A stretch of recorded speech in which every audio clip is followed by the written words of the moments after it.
Capítulo 16. As queimas, além disso, devem ser examinadas frequentemente pelo abade, para ver se alguma propriedade privada é encontrada nelas. Se alguém for encontrado com algo que não recebeu do abade, que submeta-se à disciplina mais severa. Regra de São Bento, capítulo 55. Era uma tropa de tolos, pensou o comandante da guarda policial. 37 cardeais viajavam a cavalo junto com o Papa, enquanto outros 24 saltitavam nas carrocerias de carroças puxadas por mulas pelas pastagens sem estradas.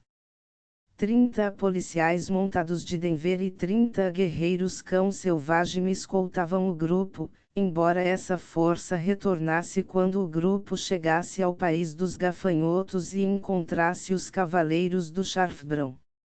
Quando atingiram a fronteira, montaram acampamento e esperaram pelos guerreiros do gafanhoto. Eimen Speklebard esperou com mais paciência que os outros. As tendas fornecidas pelos escartas cão selvagem eram confortáveis o suficiente, e o Papa insistia que os cardeais se juntassem a ele todos os dias para cantar as laudes, a missa e as vésperas, e para rezar as outras orações canônicas em comum. A maioria deles estava acostumada a murmurar as primeiras linhas de cada salmo, chamavam isso de recitar o breviário. O acampamento da cúria itinerante estava cercado por mulheres e crianças curiosas das famílias cão selvagem e gafanhoto cujos rebanhos ou fossos de reprodução ficavam próximos, mas os guerreiros da escolta mantinham-nos à distância para evitar roubos.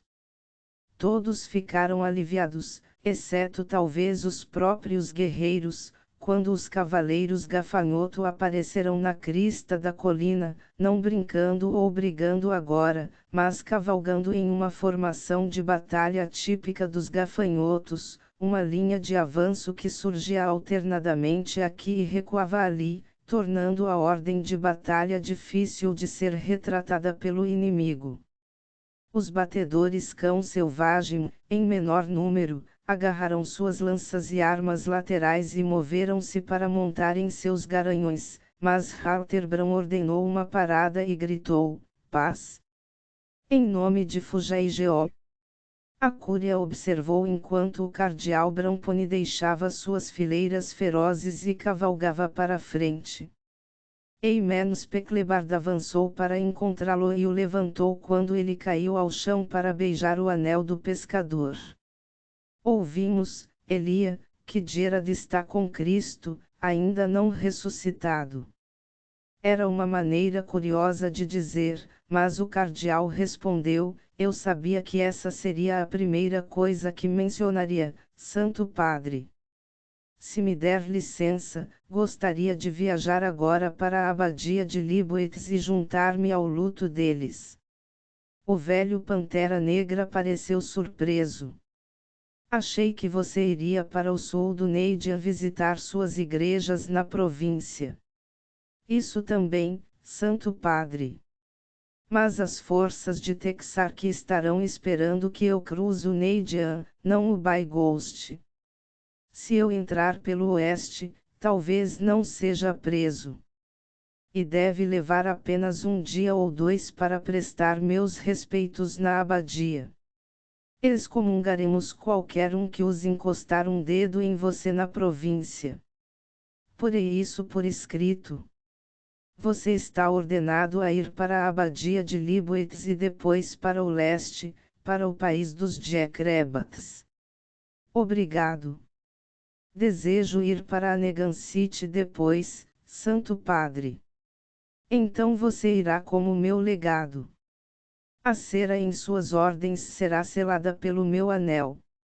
Enviarei os papéis por mensageiro para a abadia. Perdoe-me, mas isso pode não impressionar o arcebispo ou seu sobrinho. Você não tem minha permissão para ser um mártir, Elia. Eu preciso dela. Eimen sorriu e mudou de assunto. como estão nossos amigos entre os vejos e o espírito do urso? E como era aquela caverna deles? Você esteve nela uma noite. Fosso de reprodução, Santo Padre. Para ser franco, acho que sua reputação é altamente exagerada por mitos e contação de histórias. Deve ter sido um lugar perigoso séculos atrás, mas a menos que algum mal tenha acontecido a Holy Magnus, acredito que seu demônio perdeu sua astúcia. Ele proferiu essas palavras 3 semanas antes de um ataque de náusea e letargia acometê-lo na abadia de Libwitz. Quando se separou do Papa e da Cúria, foi agradecer a Halterbrand por sua cortesia. Brand reclamou que nenhum dinheiro estava sendo pago. O cardeal meramente negou qualquer conhecimento do problema e deixou-o nas mãos dos prelados cansados da companhia do Papa. As últimas palavras do Papa Amen para ele foram: veja sobre a abadia de Libwitz, Elia. Diga-lhes para eleger seu novo abade, e você transmita a ele minha confirmação. O cardeal O'Neill aqui será testemunha de que assim o instruí, se houver qualquer dúvida posterior. Um abraço rápido encerrou o encontro. Ele olhou de volta para a escolta gafanhoto. Os guerreiros cão selvagem e a polícia de Valana deram-lhes ampla margem. Os cão selvagem montaram e cavalgaram para oeste-noroeste, enquanto os policiais demoraram-se por um tempo. Historiadores posteriores sugeririam que a guerra que destruiu o papado começou quando Eamon Speklebard aceitou os 99 guerreiros gafanhoto que haviam sido recrutados por Halterbrand, separados de suas famílias por Halterbrand, treinados, instruídos e doutrinados por Halterbrand, mas não pagos por Halterbrand, porque o Scharf gafanhoto estava zangado com o cardeal Bramponi e estendeu sua raiva ao mestre de Bramponi. Depois que o tesoureiro do grupo do Papa lhe disse que não havia ouro com o comboio, o comandante da guarda policial explicou a situação ao Papa. O papado em Valana havia assinado um contrato com certas famílias cão selvagem e gafanhoto para fornecer cavalos frescos para aluguel aos mensageiros da igreja nas estações de revezamento, para que a travessia das planícies, da República de Denver até as terras agrícolas marginais do leste, pudesse ser realizada em menos de 10 dias. Uma família empreendedora cão selvagem e uma gafanhoto encarregaram-se de transportar correspondência pelas planícies, competindo com o serviço de mensageiros da igreja, mas não com o telégrafo de Annegan. Essas famílias receberam certas imunidades tanto na lei escrita quanto na lei das hordas. Era cedo demais para dizer que uma nova classe de empreendedores nômades estava surgindo imediatamente, mas certas avós estavam acumulando uma riqueza embaraçosa ao fornecer serviços ao inimigo, à civilização. A sociedade nômade sempre seguiu o gado selvagem e sem cercas, e a riqueza de posses tornava a aldeia de alguém menos portátil. Mas foi sob os termos deste contrato, conforme interpretado por Brand, que o pagamento era esperado. Prometa pagar-lhes mais tarde foi tudo o que o Papa Amen pôde dizer. Após uma promessa feita a Brand, o Papa e a Cúria seguiram para o leste com esses demônios tutelares a cavalo. Devido ao cansaço dos velhos, a jornada levou 4 dias em vez de 2. O Papa gostava de conversar com pessoas comuns e falava frequentemente com membros da escolta gafanhoto ao longo do caminho, sempre que surgia uma oportunidade.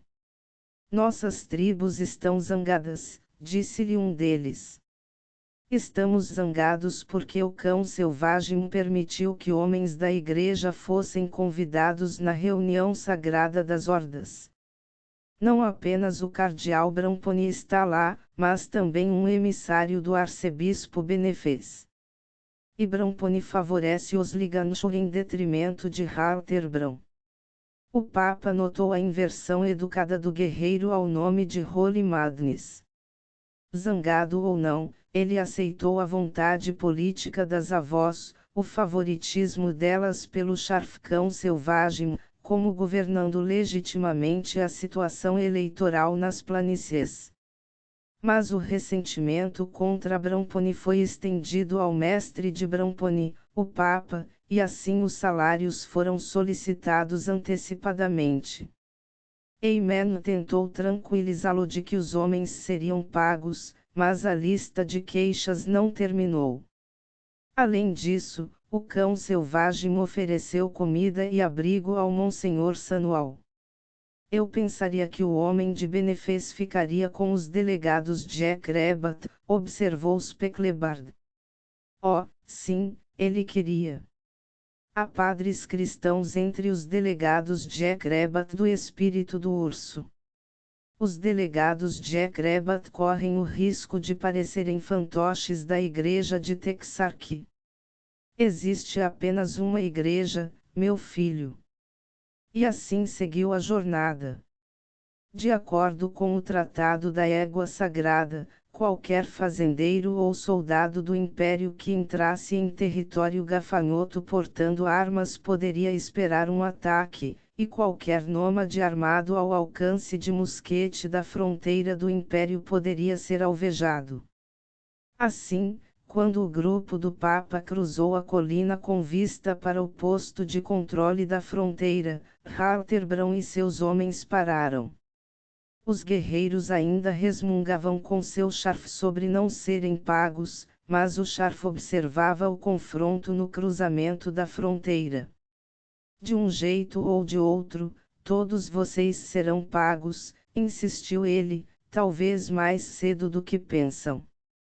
Enquanto a procissão de prelados se aproximava do portão, Eymeno Specklebaard desceu de sua carruagem e limpou o pó das planícies de sua batina branca. Aproximou-se do oficial que estava com os braços cruzados no centro da estrada. Flanqueando-o estavam 2 soldados com armas de cano duplo, provavelmente carregadas com chumbo grosso. Por ordens do Anegan, você não pode passar, anunciou o oficial. Se tentar, será preso. Não barre o caminho, meu filho. Curve-se à vontade de Deus. Mostre-me a vontade de Deus.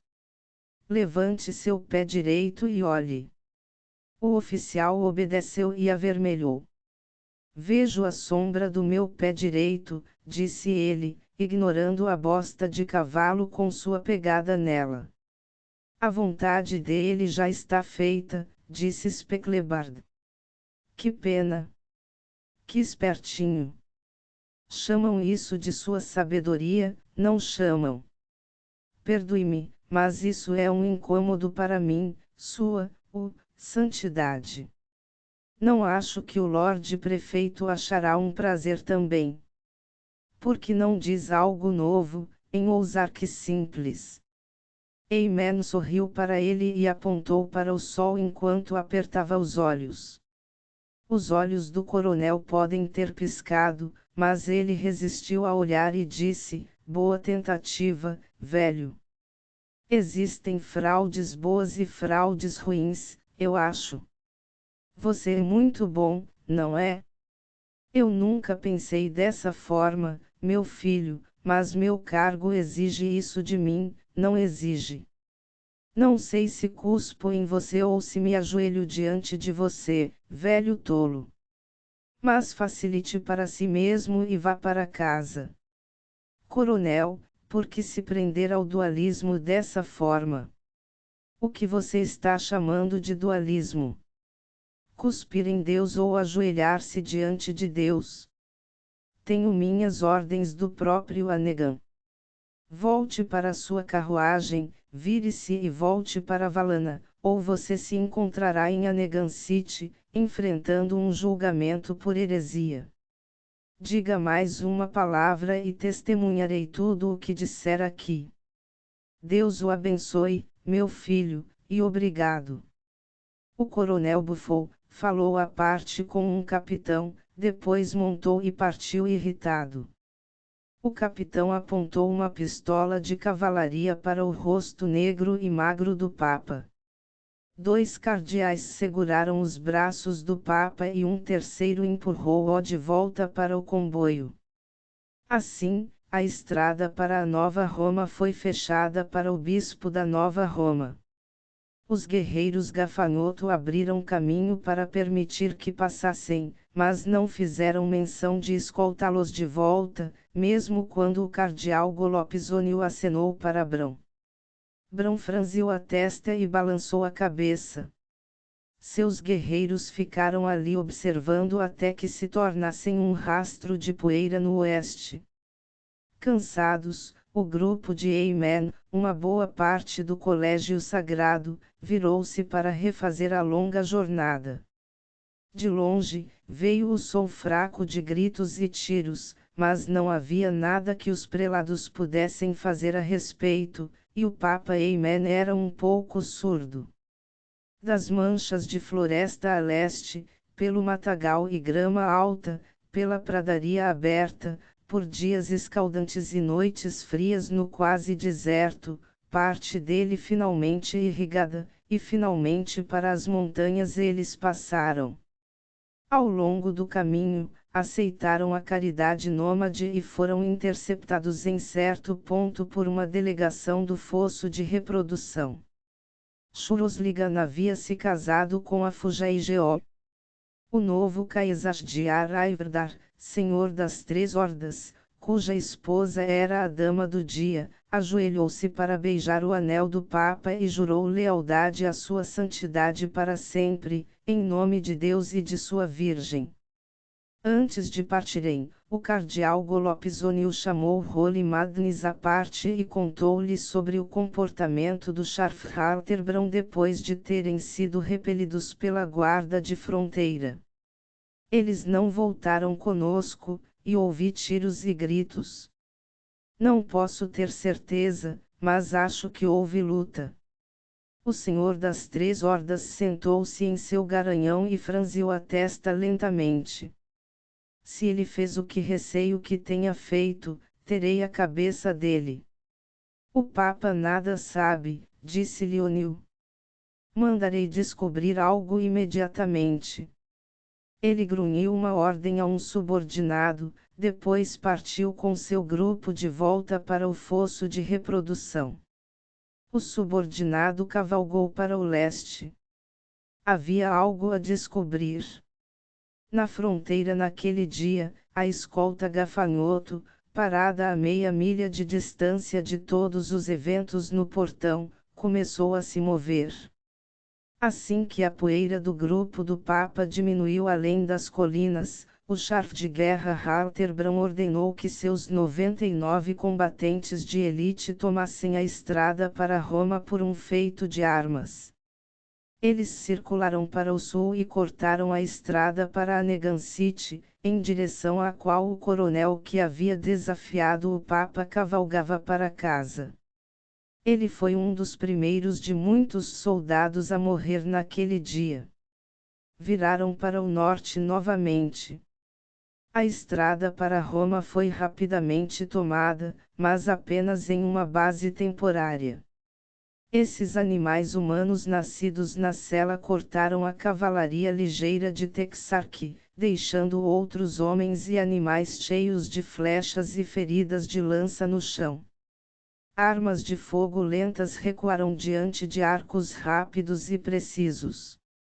Muitos gafanhotos usaram armas de mão capturadas, mas apenas como armas de reserva.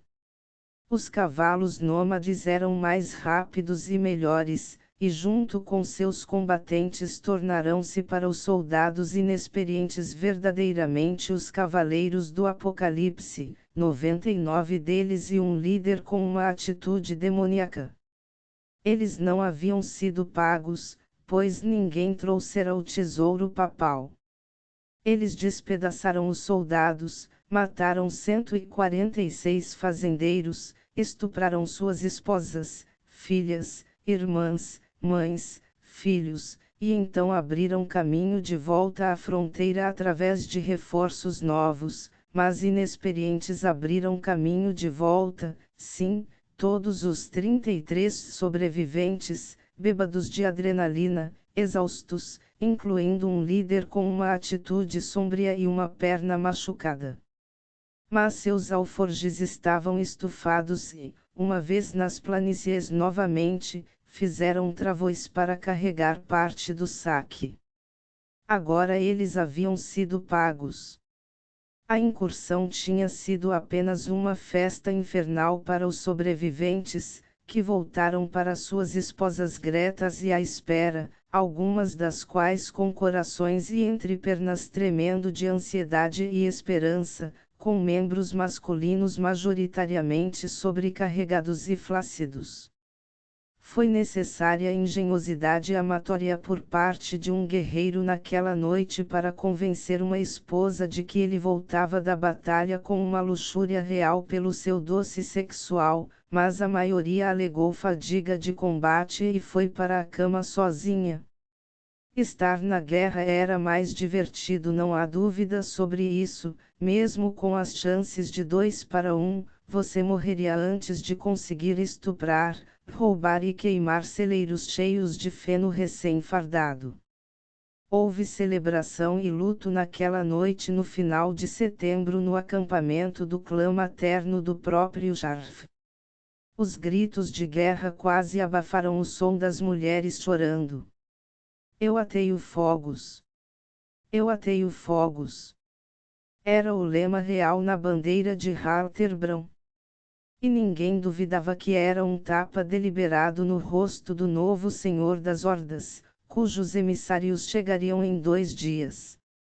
Na manhã seguinte à celebração, várias novas viúvas levaram suas queixas aos vejos e ao espírito do urso dos gafanhotos. Bran foi convocado perante o conselho. Ele ouviu as acusações em silêncio e não apresentou defesa. A incursão até as próprias muralhas da Alta Nova Roma parecia de inspiração diabólica, porque quebrava o tratado da égua sagrada e retomava um estado de guerra entre Texarque e os gafanhotos. Mas todos se divertiram, exceto os mortos, os estuprados e os permanentemente mutilados. Na guerra, Deus é assim. O velho Tempus poderia ter dito. Ajudada pelo telégrafo, a notícia do ataque de Halterbrand chegou a Valana muito antes do Papa, o Papa que nada sabia do que estava acontecendo algumas milhas atrás dele, exceto que sua escolta nômade havia desaparecido e alguns gritos e tiros foram ouvidos. Em casa, ele se viu enfrentando acusações de Texarque de que ele ou a Secretaria de Estado haviam ordenado o ataque nômade. Subsequentemente, em Valana, o curto e infeliz pontificado do Papa Eimenos Pecklebard produziu legislação mais importante em sua duração do que qualquer Papa desde o cisma do século anterior. Isso não era surpreendente. A falta de participação dos aliados de Texarque significava que a Cúria poderia chegar perto do consentimento unânime às propostas dos novos conselheiros do Papa, liderados por Sorli Naunhat, já que Elia Bramponi estava na estrada. Sorli era, de muitas formas, um sósia vocal de Bramponi.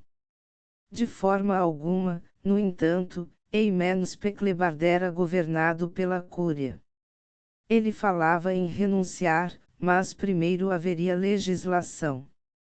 Em uma bula chamada asterisco e única exada horta pradianis asterisco, por suas palavras iniciais, o Papa reafirmou novamente que ninguém de ascendência humana deveria ser considerado menos que humano, e que os mal-nascidos não devem ter direitos iguais negados sob as leis da Igreja ou das nações. Nem os filhos do Papa deveriam ser confinados por lei a um domínio especial, como o vale. Ele proibiu especificamente o uso deles como escravos virtuais nos acampamentos madeireiros dos Ozarks. Não havia nada de novo na bula, exceto que o Papa denunciou a prática dentro da Igreja de anotar genealogias familiares em certificados de batismo, uma vez que a falta de tal documentação era usada preconceituosamente por muitos estados. Um estranho poderia ser obrigado a provar que não era um spook tentando passar por normal. Governantes que, por ganho político, exploram o medo do povo daqueles com defeitos hereditários, e que pecam contra eles por meio de leis injustas e incitando a violência das massas, serão responsabilizados por esses males. Sentenças de excomunhão ipso facto passadas por nossos predecessores contra qualquer um que, Deus nos livre, faça violência aos chamados filhos do Papa, são por estes presentes reafirmadas. A bula terminava com uma cláusula punitiva, definindo penalidades para a violação de sua letra e espírito, e estendendo as penalidades para incluir violência praticada sob o pretexto da lei. A linguagem era a de um advogado, mas a mensagem era claramente de Aimé Specklebard. Sem ajuda da cúria, ele originou um motu proprio estritamente por ação própria do Papa, em sua própria caligrafia de aranha, deplorando um afastamento na Igreja da devida reverência litúrgica para com a Teutucus Mãe de Deus. Ele não precisou mencionar quais áreas do domínio espiritual da Igreja precisavam de reforma nessa área. Os bispos de sociedades patriarcais costumavam denunciar a mariolatria do Noroeste, que Aimé Specklebard havia endossado indiretamente em um discurso ao conclave antes, ênfase de seus apoiadores, de sua elevação ao papado conferir infalibilidade aos seus pronunciamentos ex cátedra O motu proprio no entanto, carecia das cláusulas definitivas e punitivas que eram esperadas de pronunciamentos infalíveis de qualquer papa, era pouco mais que uma repreensão aos seus críticos mais vocais e um tributo poético à mãe de todos. Uma lei regendo a renúncia papal, um evento que até então ocorrera cerca de uma vez por milênio, foi ordenada a ser revisada pelo Papa. Ele decretou que tal renúncia deve vir do homem em si, não de um Papa. Um homem que fora Papa se levantaria do trono, removeria todas as suas vestes e declararia a sede vacante dizendo, o Papa não existe mais, e sairia caminhando como se o Espírito Santo tivesse partido dele. Ele não seria admirado por desistir, mas também não seria punido por isso, a menos que tentasse mudar de ideia. Specklebard insistiu nesta mudança na lei existente, e o cardeal Ilamblese tentou convencer os outros. Parecia de fato pôr fim a um antigo argumento no sentido de que a renúncia papal era impossível. Ele está planejando sua própria partida, disse Naunhat, mas ainda assim deu seu consentimento à lei. Cainunglight estava marcado para a morte. Ele fora marcado assim quando o Vejos lhe disse que o que ele vira no fosso fora a bruxa da noite. Ele previra sua morte ao cardeal Bramponi. Dentro de 2 semanas após a provação no umbigo do mundo, ele adoeceu. Quando os xamãs cão selvagem vieram conferenciar com seus homólogos gafanhotos, ele sabia qual seria a decisão. Ofereceu-se para submeter-se voluntariamente a uma morte sacrificial, desde que seu irmão mais novo, Euturbrão, luz demoníaca, fosse nomeado chefe de guerra gafanhoto em seu lugar. Caso contrário, ele tiraria a própria vida.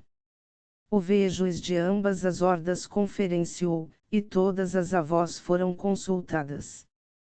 Eutur era um guerreiro de considerável renome, mas não tinha feito parte do grupo de incursão e era conhecido por ser temperado, ao contrário de seu irmão carrancudo.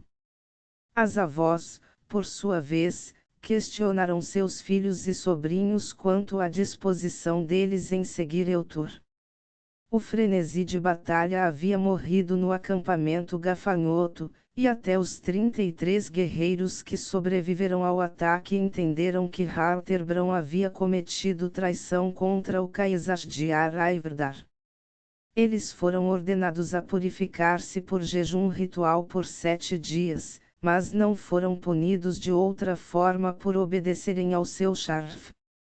Foi decidido que Halterbrand não seria honrado por um funeral ritual como o que fora conduzido para o grão-tio cão selvagem Brockenfold. Por causa de suas pesadas perdas em batalha, a maioria das avós estava muito zangada com ele. Uma delas disse: há um garanhão selvagem em meu fosso que estou prestes a libertar. Todas olharam para ela, e a maneira da morte de Halter foi imediatamente decidida.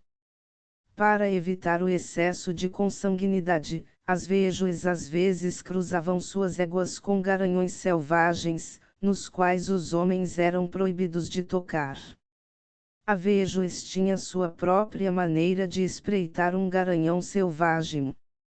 Às vezes levava semanas, até meses.